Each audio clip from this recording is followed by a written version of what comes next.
Bon après-midi de la région métropolitaine de Manille, aux Philippines, au sud-est de l'Asie.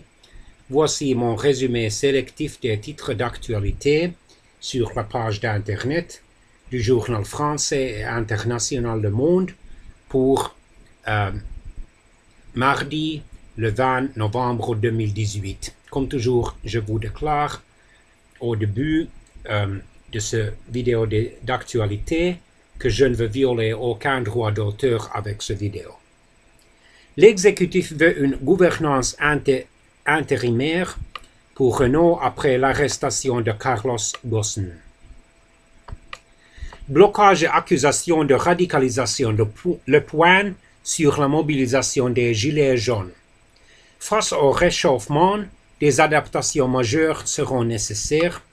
Comme Clinton, Ivanka Trump a utilisé sa poste électronique personnelle pour des affaires d'État.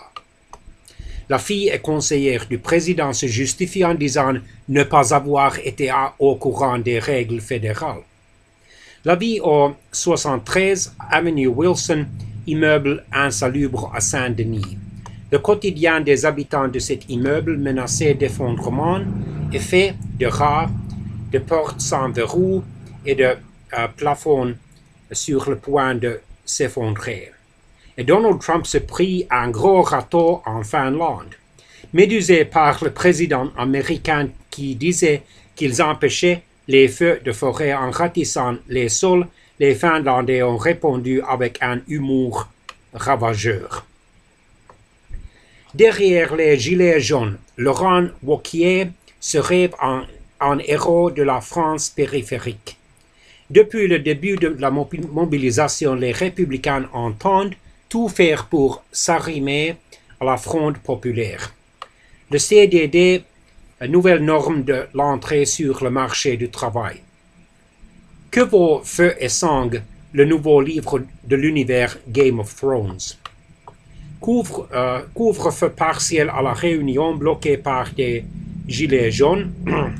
Comment les outils numériques aggravent les violences conjugales, sortir plus ou moins rapidement du nucléaire, les 3 scénarios du gouvernement, les infirmières font entendre leur colère, Didier Drogba pour l'amour du football et de la Côte d'Ivoire, l'Italie demande la mise sous séquestre de l'Aquarius à Marseille, la fausse doctoresse qui a exercé pendant plus de 20 ans au Royaume-Uni, malgré une fenêtre d'opportunité, une trêve reste compliquée au Yémen.